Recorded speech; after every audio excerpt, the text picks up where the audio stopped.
News 18 প্রাইমে মিমি রয়েছে আপনাদের সঙ্গে। দুর্গাপুরের একটা খবর দেখাবো, একটা ছবি দেখাবো। বাড়ির পিছনের পার্কে প্রতিদিন মদ জুয়ার ঠেক বসতো। প্রতিবাদ করেছিলেন ওই বাড়ির মালিক, আর প্রতিবাদ করায় কি জুটলো কপালে, তার গাড়িতে আগুন ধরিয়ে দেওয়ার অভিযোগ উঠছে। যদিও দুজনকে এই ঘটনায় আটক করেছে কোকোভেন থানার পুলিশ। প্রতিবাদীর গাড়িতে আগুন, দেখুন বাড়ির সামনে অসামাজিক কাজকর্ম চলছিল, তারই প্রতিবাদ করায় ঠিক এইভাবেই গাড়িতে আগুন লাগিয়ে দেওয়া হয়েছে বলে অভিযোগ।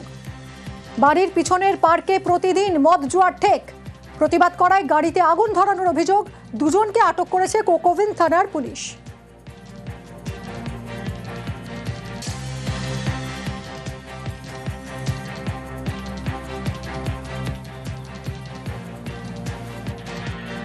অন্যতম প্রতিবাদ করার সাজা এই গাড়িটিতে অগ্নিসংযোগ করা হলো। বাড়িটিতেও অগ্নিসংযোগ ঘটাতে পারতো যদি সঠিক সময়ে সুবীর এসে না উপস্থিত হতো, তাহলে আজকে বিরাট বড় একটা অগ্নিকাণ্ড ঘটতো এখানে এবং বহু প্রাণ নাশ হতো, বহু প্রাণ হানি হতো। পুলিশ এসে যথাযথ সময়ে যথাযথ ব্যবস্থা নিয়েছেন। সিগম রাম তার বাবা মা ওখানে উপস্থিত হয় এবং ভাইও থাকে। তখন আমাকে বলছে যে তোমার জন্য এই ঘটনাটা ঘটেছে, তুমি এর জন্য দায়ী, তোমাকে দেখে নেবো, তোমার পুরো ফ্যামিলিকে আমি দেখে নেবো। তখন 2টো বাজে আনলো, কী হলো এরকম রাতে এরকম একটা ফ্ল্যাশ কেন হচ্ছে। তখন আমি বাইরে বেরিয়ে দেখছি 2-3 জন পালিয়ে চলে গেল। তার মধ্যে একজনকে আমি চিনতে পেরেছি সিগম, আর 2-3 জন ছিল অন্ধকারের ব্যাপার। তো দেখছি আমার গাড়িটা আগুন জ্বলছে। অসামাজিক কাজ হচ্ছিল, ওই নিয়ে আমরা প্রতিবাদ করছিলাম স্বামী আর আমি। তারপরে আমাদেরকে রাতের বেলা গাড়িতে আগুন জ্বালিয়ে দেওয়া হয়, আমাদেরকে প্রাণে মারি ফেলার চেষ্টা করছিল। আমরা খুব ভয় পেয়ে গেছিলাম।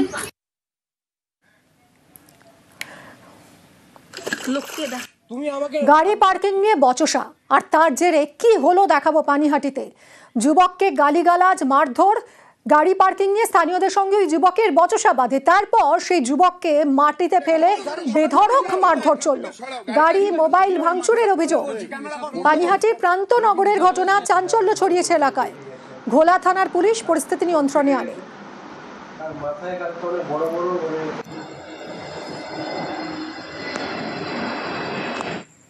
গাড়ির দরজা খুলেছি, আমাকে দরজা থেকে খুলে আমাকে বার করে নেওয়া হলো, ফোনটা ছুঁড়ে ফেলে দেওয়া হলো।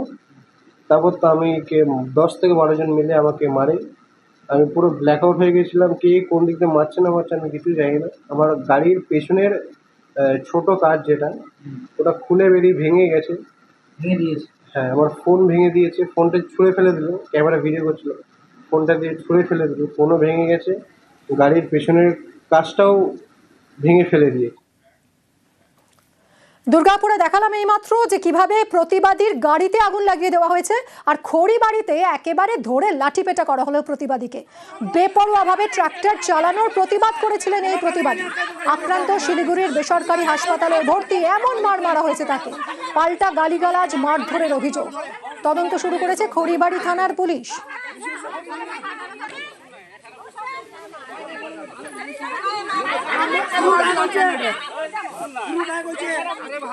আমাদের ওখানটা ট্র্যাক্টর নিয়ে যাতায়াত করতেছে পুরো স্পিরিটে। হ্যাঁ, তো আমরা বলছিলাম যে ট্র্যাক্টর নিয়ে একটু আস্তে করে চালাও, আস্তে করে যাও, তাহলে তোমাদেরও সুবিধা হবে, পাবলিক যারা আছে আমরাও সুবিধা থাকবো। সুভাষ ছিল, বাপন ছিল, হ্যাঁ ট্র্যাক্টরের মালিক। তো আজকে সকালে আমি তো কাজে যাই, সকালবেলা ভোরের সময় যাই, আমাকে ওদের বাড়ির সামনে আটকায় বললো। তারপর আমি 2-1 কথা 19-20 হয়ে আমি চলে গেলাম। কে ফোন করলো যে বলে আমার ভাইকে বলে পুরা মার দিছিল। মারছিল ওরা, এই যে সুভাষ, বাপন, ট্র্যাক্টরের মালিক ওরা। এখন তো নার্সিং হোমে আছে। আমরা চাচ্ছি যে ওর একটু সাজা হোক। ঘটনাটা হচ্ছে একটা মহকুমার কাজ হচ্ছে বিভূতি মোট্টু অধিকারী। ওই কাজটা আমাদের দায়িত্বে হচ্ছে। আমরা যখন মাল মেটেরিয়াল বাড়ি পাথর নিয়ে যাই, তখন ওইখানকার ফ্যামিলির কিছু লোক আমাদের গাড়ি আটক করে বিভিন্ন খারাপ ভাষায় গালাগাল করে, মারপিট হয়, হাতাহাতি হয়, আমাদের বাস দিয়ে অ্যাটাক করা হয় এবং আমার এই পায়ের মধ্যে প্রচুরভাবে মারা হয়, বুকের মধ্যে মারা হয়। নবদ্বীপে আক্রান্ত পুলিশ, মাইক বাজানো ঘিরে দুপক্ষের সংঘর্ষ, আর পুলিশের উপর চড়াও মারমুখী জনতা। পুলিশের গাড়ি ভাঙচুর করে উত্তেজিত জনতা। কথা বলবো রঞ্জিত, আমাদের প্রতিনিধির সঙ্গে। রঞ্জিত, পুলিশের উপর আক্রমণ কেন, কি হয়েছিল পরিস্থিতি? তারপর নবদ্বীপ ব্লকের বাহিরচরা উত্তরপাড়া গ্রামের ঘটনা। সেখানে গতকাল এটি দুটি পাড়ার মধ্যে ক্রিকেট টুর্নামেন্ট চলছিল, সেখানে এক দল জয়লাভ করে এবং যারা জয়লাভ করে তারা উচ্চস্বরে মাইক চালাচ্ছিল, এমনটাই অভিযোগ স্থানীয় কিছু বাসিন্দাদের। সেই মাইক বন্ধ করতে যাওয়ার এই বিবাদ এবং সেই বিবাদের জেরে দুপক্ষের মধ্যে ব্যাপক ইটবৃষ্টি অশান্তির সৃষ্টি হয় এবং পরিস্থিতি সামাল দিতে পুলিশ ঘটনাস্থলে গেলে পুলিশকে লক্ষ্য করে কিন্তু চড়া হয়, এমনকি পুলিশের গাড়ি ভাঙচুর করার মতো অভিযোগ ওঠে। যদিও পরবর্তী সময় বেশ রাতে পুলিশ পরিস্থিতি সামাল দেয়, তবে এই কেউ আটক হয়েছে এই ঘটনায়? তবে ইতিমধ্যে দুপক্ষের বেশ কয়েকজন আহত হয়েছে, এমনকি পুলিশের গাড়ি ভাঙচুর করার অভিযোগ উঠছে।